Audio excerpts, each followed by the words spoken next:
Black magic یعنی کالا جادو آج کل کون نہیں جانتا اس کے بارے میں۔ ہمارے معاشرے میں پھیلی ہوئی برائیوں میں سے کالا جادو ایک خطرناک وائرس کی طرح پھیلتا جا رہا ہے۔ حسد، لالچ اور چھوٹی بات پہ انتقام کالا جادو کی صورت میں لیا جا رہا ہے۔ یہ کہانی بھی ایک خوبصورت اور معصوم لڑکی کی ہے جس پر کالے جادو کا سخت عمل کیا گیا۔ کالا جادو کیسے کیا جاتا ہے، کیسے اور کیوں اس پر جادو ہوا، کیسے اس کی ہنستی بستی زندگی اجڑی، کیا یہ لڑکی کالا جادو سے بچ پائے گی؟ سب کچھ جانیے اس کہانی میں۔ دہشت، سسپینس سے بھرپور حقیقی کہانی۔ دوستوں، یہ ایک حقیقی کہانی ہے اور اس کے سبھی کریکٹر مصنوعی ہیں۔ گھر میں ہر طرف خوشیوں کی چہل پہل تھی۔ کچھ لوگ خوشگپیوں میں مصروف تھے تو کچھ ڈھول کی تھاپ پر بھنگڑے ڈال رہے تھے۔ کچھ دوست ہلکے پھلکے میوزک کی دھنوں میں مست تھے۔ گھر میں لگی لائٹوں نے گھر کے ماحول کو چاندنی میں بدل دیا تھا۔ ہر کسی کے چہرے پہ خوشی عیاں تھی، مگر کوئی نہیں جانتا تھا کچھ لمحوں بعد ان کی خوشی کس غم میں بدل جائے گی۔ زویا ایک معصوم اور خوبصورت لڑکی، وہ اپنے والدین کی اکلوتی اور لاڈلی تھی اور ہر وقت خوش رہنے کا ہنر جانتی تھی۔ والدین کی لاڈلی ہونے کی وجہ سے اس نے زندگی میں کبھی کوئی دکھ دیکھا ہی نہیں تھا۔ اس کی خوشیاں اس وقت اور بھی بڑھ گئیں جب اس کے جان سے پیارے محبوب فراز کی شادی کا پیغام آیا تو زویا نے خدا کا شکر ادا کیا اور والدین کے سامنے اپنی رضامندی کا اظہار کیا۔ اور ویسے بھی اس کی والدہ تو جانتی ہی تھیں کہ زویا فراز کو پسند کرتی ہے۔ فراز جو ایک کامیاب اور نیک دل انسان تھا، زویا کے لیے بہترین انتخاب تھا، اس لیے یہ رشتہ آسانی سے ہو گیا۔ شادی دھوم دھام سے ہوئی اور زویا نے جب اپنے سسرال میں قدم رکھا تو اس نے اپنے مستقبل کی خوشیوں کے خواب دیکھنا شروع کیے، لیکن کسی کو کیا معلوم تھا کہ زویا کے خواب ایک ڈراؤنے خواب میں بدلنے والے ہیں۔ دوسری طرف زویا کی پھپھو کو جیسے ہی اس رشتے کا علم ہوا، اس کے پیٹ میں مروڑ پڑنا شروع ہو گئے، کیونکہ وہ زویا کا رشتہ اپنے بیٹے کے لیے چاہتی تھی، مگر زویا تو کسی اور کی ہو چکی تھی۔ اور یہ بات زویا کی پھپھو کو ناگوار گزری، جس کی وجہ سے اس نے اپنے ہی بھائی سے منہ موڑ لیا، یہاں تک کہ وہ زویا کی شادی میں بھی شریک نہ ہوئی۔ سہاگ رات پر کمرے کو دلکش روشنیوں اور گلاب کے پھولوں سے سجایا گیا تھا۔ زویا شرماتے ہوئے بستر پر بیٹھی تھی اور فراز اسے خوشی سے دیکھ رہا تھا، لیکن جب فراز نے زویا کے قریب جانے کی کوشش کی تو اچانک زویا کے جسم میں عجیب تبدیلیاں ہونے لگیں۔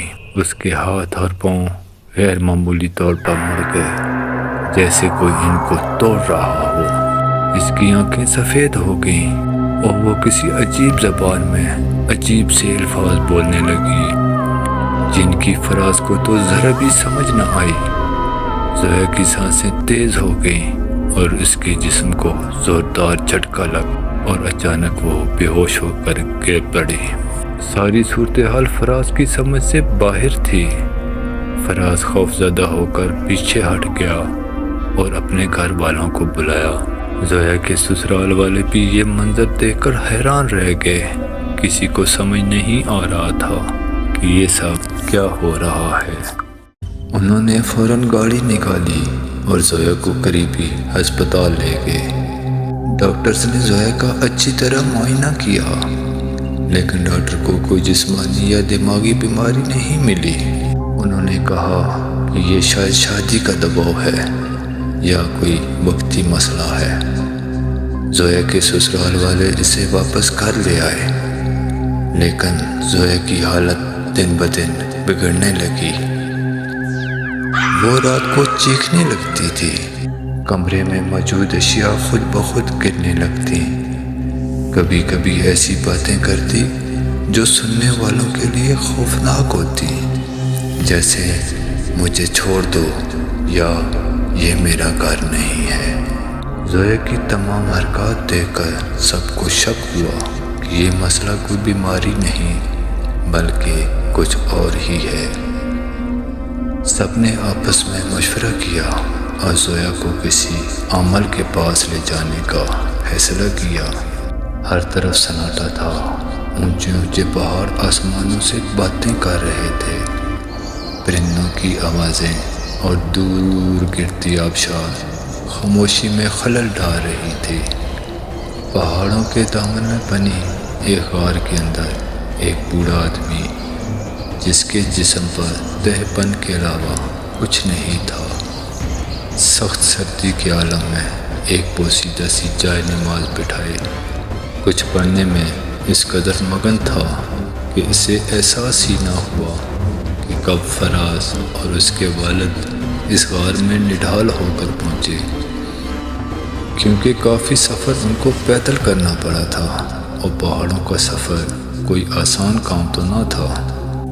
وہ دونوں آرام سے آواز کیے بغیر ایک سائڈ پر بیٹھ کر اس بوڑھے آدمی کے فارغ ہونے کا انتظار کرنے لگے۔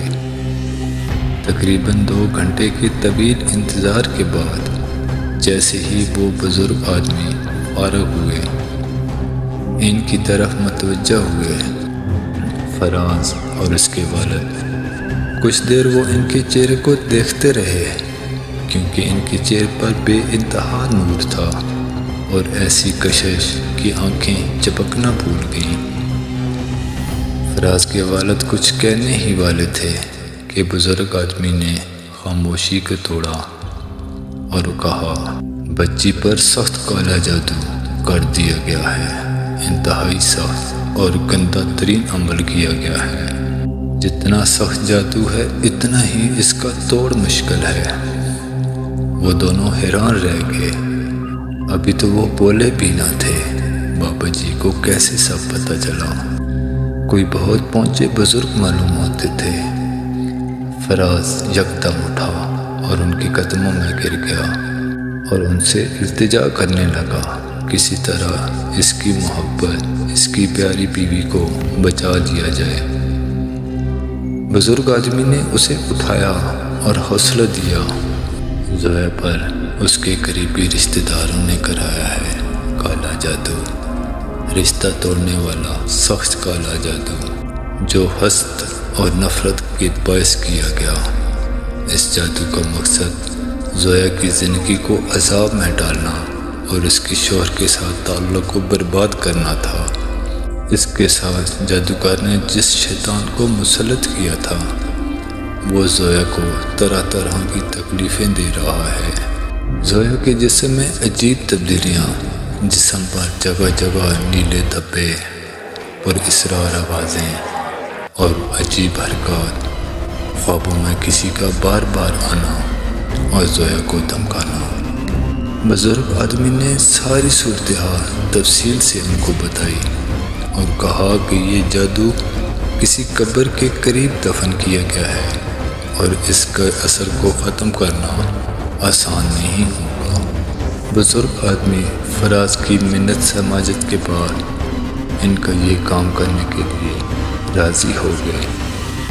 بزرگ آدمی نے فراز اور اس کے والد سے کہا کہ جادو ختم کرنے کے لیے انہیں جنگل میں وہ قبر تلاش کرنی ہوگی، انہیں ایک ساتھ وہاں جانا ہوگا، کیونکہ جب تک جادو کو نکال کر ضائع نہیں کیا جائے گا اس کا تو نہیں ہوگا۔ انہوں نے بتایا کہ جادو کرنے والے نے زویا کی ایک تصویر اور اس کے بال استعمال کیے ہیں جنہیں ایک خاص جگہ دفن کیا گیا ہے۔ بزرگ نے انہیں چند مخصوص آیات بتائیں تاکہ وہ اپنی حفاظت کر سکیں۔ اب تینوں مل کر جنگل کی طرف روانہ ہو گئے۔ انتہائی خوفناک جنگل تھا، راستے میں عجیب آوازیں اور سائے ان کا پیچھا کرنے لگے۔ درختوں کے پتوں سے سرسراہٹ کی آوازیں آتی جیسے کوئی قریب آ رہا ہو۔ زمین پر انسانی قدموں کے نشانات لیکن کوئی نظر نہ آتا۔ فراز اور اس کے والد کا دل دھک دھک کر رہا تھا، مگر ان بزرگ کا ساتھ ہونا اور آیات کا ورد ان کو حوصلہ بڑھا رہا تھا۔ جنگل کے وسط میں انہیں ایک پر اسرار مقام ملا جہاں پر عجیب و غریب درخت تھے۔ جیسے ہی وہ آگے بڑھے انہیں وہاں پر ایک پرانی قبر نظر آئی اور وہ قبر کے قریب پہنچ گئے۔ بوڑھے بزرگ نے انہیں یہاں رکنے کا اشارہ کیا اور خود اس قبر کے گرد چکر لگایا، پھر ایک جگہ بیٹھ کر کچھ پڑھنے لگ گئے۔ چند لمحوں کے بعد انہوں نے آنکھیں کھولیں اور فراز کو اشارہ کیا، ایک جگہ کھودنے کو کہا۔ جیسے ہی فراز نے تھوڑی سی کھدائی کی، اسے محسوس ہوا جیسے نیچے کوئی چیز موجود ہے۔ اس نے جلدی سے کھدائی کو مکمل کیا تو اسے نیچے سے ایک باکس ملا۔ بزرگ آدمی آگے بڑھا اور باکس پر ایک زوردار پھونک ماری۔ جیسے ہی انہوں نے پھونک ماری، باکس خود بخود کھل گیا۔ اس باکس کے اندر زویا کی ایک تصویر اور ایک بوسیدہ سی بڑھیا جس کے جسم پر جگہ جگہ سوئیاں چبھی ہوئی تھیں دیکھنے کو ملی۔ بزرگ بولے، یہ جادو کا مرکز ہے، ہمیں اسے ختم کرنا ہے، لیکن جادو کرنے والے اس کو روکنے کی کوشش کریں گے۔ وہ بزرگ کچھ پڑھتے گئے اور باکس پر پھونکتے گئے۔ تقریباً آدھا گھنٹہ ایسے ہی گزر گیا کہ اچانک باکس سے دھواں اٹھنا شروع ہو گیا اور ساتھ ہی باکس میں تیز آگ بھڑک اٹھی، اور دیکھتے ہی دیکھتے باکس آگ کی لپیٹ میں آ گیا۔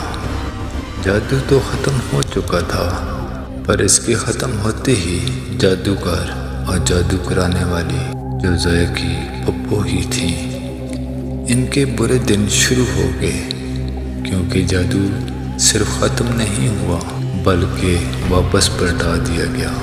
جیسے ہی جادو ٹوٹا، زویا کی حالت بہتر ہونے لگی۔ اس کے ہاتھ اور پاؤں سیدھے ہو گئے اور اس کی آنکھوں میں زندگی کی روشنی لوٹ آئی۔ جادو کرنے والے رشتہ داروں نے اپنی غلطی کا اعتراف کیا، لیکن انہیں ان کے اعمال کی سزا ملنی ہی تھی۔ فراز اور زویا نے اپنی زندگی کو دوبارہ خوشیوں سے بھر دیا، لیکن وہ دن ایک ڈراؤنے خواب کی طرح آج بھی یاد ہے۔ دعا ہے اللہ تعالی ہم سب کو اپنے حفظ و ایمان میں رکھے اور ایسے شر پسند حاسد لوگوں سے محفوظ رکھے، آمین۔ کہانی کیسی لگی؟ ہم آپ کی رائے کے منتظر ہیں۔ ہو سکے تو چینل کو سبسکرائب کرنا نہ بھولیں۔